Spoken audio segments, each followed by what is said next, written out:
جلال عظيم وأمر جلل. مو انتم تقولون أبو علي كذب؟ يقول معلمي: لقد قرب المالكي أن يحزم أمتعته إلى رئاسة الوزراء. شلون؟ ما علي، الله يمحو ما يشاء ويثبت ما يشاء وعنده أم الكتاب. ولكن يقول معلمي: لقد حزم المالكي، وحينما يأتي المالكي إلى السلطة سأكون أنا في مجلس الوزراء. لا لتعييني، أنا ما أحتاج أتعين عند حدا، ولا محتاج أشتغل عند حدا، عند الإمام. ولكن هذه المرة يقينا شكل لا يسوي، لأن اللي قال له قبل 5 سنين راح ترجع، يعني راح ترجع. لأنه أنا طلبت من السيد رئيس الوزراء الكاظمي الموقر، ولكن أبى الرجل. شو اللي أسوي له؟ يقينا ما يريد يسمعنا، لأن احنا نحكي على أمريكا ونحب إيران. شو بنسوي؟ يريدوننا نحب أمريكا؟ إذا آخر يوم دمي، يعني كيف واحد كتلوا أهل أمريكا وهدموا بيته على راسه وراسه جابوه وذبحوا أخته وأمه وأخوته، وحتى لو كانوا ما قاتلين واحد من أهلي، ديني وتعاليم الشريعة الإسلامية ووصية علي بن أبي طالب إن أمريكا شيطان لا بد من محاربته، فقد قالها السيد الخميني روح الله وكنت مقلدا له، وقالها محمد صادق الصدر وكنت محبا عاشقا له: كلا كلا أمريكا، ولكن الناس لا يريدون أن يسمعون الحق، فما عساي أن أفعل. مو على كيفهم، على كيفنا، لأن أنا اللي راح أدخل القبر، مو رئيس الوزراء. بعد عمر طويل رئيس الوزراء، خاف أن يقول علي وإحنا ما لنا خلق الدولة. بعدها يتعرض رئيس الوزراء إلى محاولة اغتيال أمام الناس، وأنا مسؤول عن كلامي، ويقتل رجال من الحشد، قادة، يختالونهم واحد برا الآخر أمام الناس.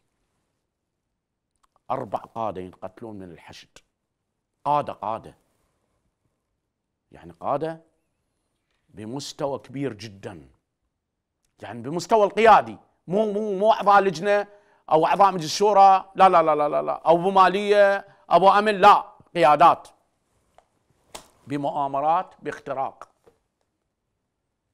يقتل إيراني كبير في العراق. يأتي العراق فيضان مرعب، يضرب الكوت من جهة إيران فيغرقها. تمطر الدنيا في صيفهم ويكون حارا مرعبا ومدمرا. هذا الصيف القادم إلى العراق صيف تمطر فيه الدنيا والعنوني إن لم أكن صادقا، رغم أن الله يمحو ما يشاء ويثبت ما يشاء وعنده أم الكتاب. في العراق تكون هناك صيحات للتطبيع مع العدو الإسرائيلي، وأنا سيكون من أول القادمين لقطع هذه الألسن. العراق هذه السنة ماليا يستقر رغم ما موجود فيه من لغط، ولم يمر به جوع إلا القليل، ولكن لا يكون فرجا. في الانتخابات في العراق الفتح لا يبلغ حتى 10 مقاعد. كتائب الإمام علي صوت واحد لم تأخذ، والعصائب 8 أصوات أو 7 أصوات لم تصل إليها. وتنقلب الناس انقلابا عجيبا، ربما تعتقد أن هناك مخلصا اسمه نور المالكي فتتجه حوله. هناك معسكرين، معسكر المخابرات الإيرانية ومعسكر المخابرات الأمريكية، وكأنه الماء الذي قال عنه الخضر: إن غرفت منه غرفة أو لم تغرف منه فتندم، بكلتا الحالتين.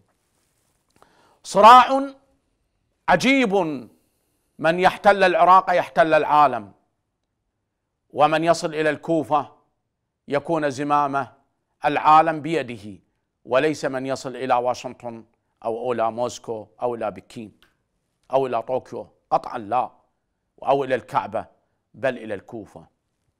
وسيفعل الأمريكي ويصل. هو صراع بين معسكر الشرك والإيمان، ولكن هذه المرة يزور الشرك فينتصر، لأننا ابتعدنا عن الله. وقد شوه الناس سمعة إيران، وإيران بريئة كيوسف أو كالذئب من دم يوسف. وما عساي أن أفعل، أنا واحد أدافع عن إيران، ما عساي أن أفعل كل هذا. والإيراني ما يعجبه كل العجب، ولا يعجب حزب الله كل العجب. نحتار يا قرعة ويا من نمشي ما نعرف. لذلك أخوان، هناك أمر جلل يخطط للعراق بهرج ومرج لم يعهده العراق منذ سقوط بغداد. سائرون لم تتجاوز، يقول لك ناخذ الأغلبية 20 أو 25 أو دون ذلك، يقول معلمي لن يصل. تتفرق الناس. المالكي ممكن يتجاوز الحد اللي هسه الآن عنده. النصر حتى 12 صوت ما تاخذ. بقية الناس الأمريكان يوزعونها، فتكون من الصعوبة. يعني أياد علاوي السنة، ممكن السنة يكونون أكثر الناس هذه المرة يأخذون. الناس تجمع، من الصعوبة جمع كتلة كبيرة للوصول إلى تكوين حكومة. سائرون إذا اجتمعت وياها ناس يوصلون إلى 60، أما إذا هم وحدهم منفردين 20 ما يأخذون. كثير من الأمور الحزب الشيوعي يأخذ 6 أو 7 أصوات هذه المرة. قلنا لكم بدر ما تتجاوز العدد اللي قلنا لكم به. وكل هذا اللي ربحان اللي ما يدخل بالانتخابات، لأن هذه الحكومات اللي راح تجي مفلسة وفاشلة ومحطمة. هذا عن معلمي. الله يمحو ما يشاء ويثبت ما يشاء وعنده أم الكتاب. الكورونا تزداد عتوا ويصبح بلايزر فاشلا أمام الناس، وهذا ما يسقط به مؤسسة الصحة العالمية. في القادم للعراق نعم سنمنح هذه المرة 6 براءة اختراعات الآن لجان عليها، وهذه قوية جدا أزفها للشعب العراقي العظيم. وسنكون من الطلائع بالعالم من يوزع هذا الخليط أن يكون دواء كتب عليه يا صاحب الزمان. هل تصورون اجى واحد يكتب إلى العالم، يقرأ الأمريكي الألماني بكل اللغات لبيك يا صاحب الزمان، انطوني.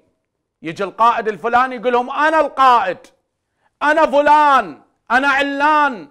اجينا احنا كتبنا على العلبة يا صاحب الزمان، والذي كتبها يهودي ولم يعلم ما هي، فحينما بحث قال فعلا إنه صاحب الزمان هذا اليهودي. لذلك نقول للناس إن العراق سيموت مشايخ فيه عدة يتجاوز 20، ولكن هناك اغتيالات من جديد تبدأ وانفجارات، وتظهر فقاعات داعش وتأتي قسط حتى تصل إلى أعتاب بغداد. هذه السنة خطرة يقينا. إن قسط أعدوها لاحتلال بغداد وليس لاحتلال دمشق. شكرا لك دكتور. إلى إيران، من أهم أحداث العام 2020 اغتيال العالم فخري زادة، بالإضافة إلى التفجيرات وحريق في مصفاة نفط، زلازل، وتم القبض على عملاء. ماذا سيحدث في إيران في العام الجديد؟ ماكو هيك انفراجة. يعني بايدن سيخذل الإيرانيين ويطالبهم بشيء كبير جدا، وهذه الأخطاء اللي ارتكبتها الإصلاحيين. سيفوز المحافظين بشكل مرعب وسيندحر الإصلاحيين إلى الأبد. وأنا مع المحافظين بدحر الإصلاحيين. أنا عقائدي يا جماعة اسمعوا، أقسم لكم بالله لو ما أرى صاحبي عين العين المجردة لم أكون مع إيران ولا أكون مع حدا. وتلقون الآن بأوروبا وبأمريكا وين تردون؟ بس إسرائيل ما أروح لها. ولكن حينما يكشف عنك الغطاء تسحق الدنيا كلها وما بيها برجلك، بعد ما يهمك.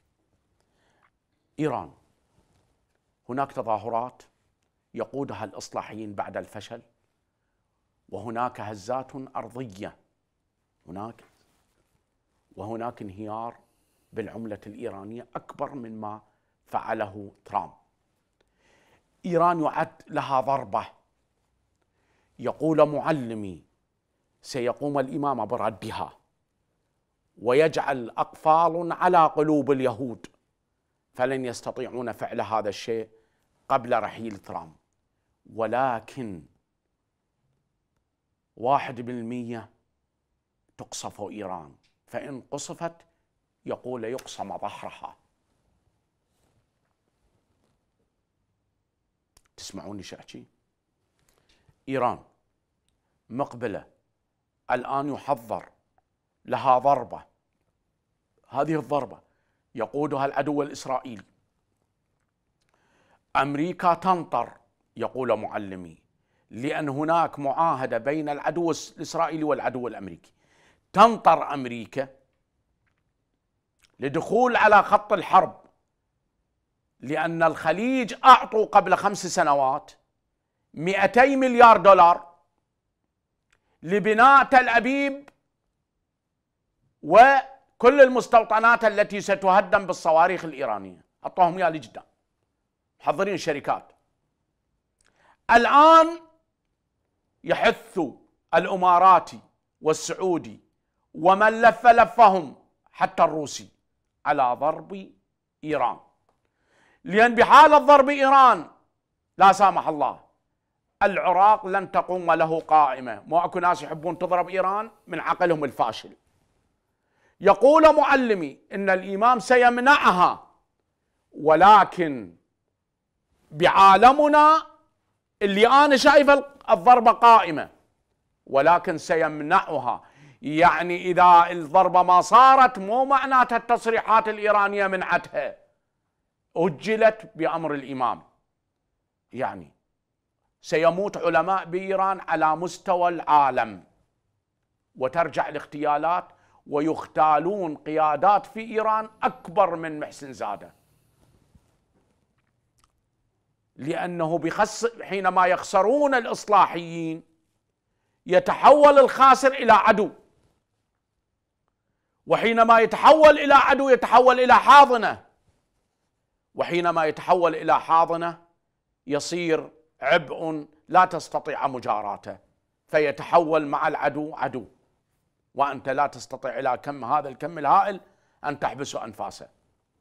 لأنه من كان إصلاحيا، أنا عندي الإصلاحي مرتد، نقطة على السطر.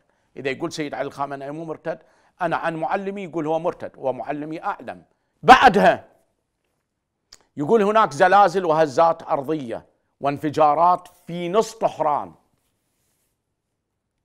طهران، واضطراب في الأحواز، وحرق المصفى، وضربه بصواريخ، وإغراق سفن إيرانية في مضيق هرمز. يقوم الجانب الإيراني يقينا بالرد على أرامكو مرة أخرى، ولكن ردة مرعبة. الإيراني سيكتشف خلايا من التجسس بشكل لن يتصوره، وبقيادات في معقل داره لن يتصورها من العمالة بعد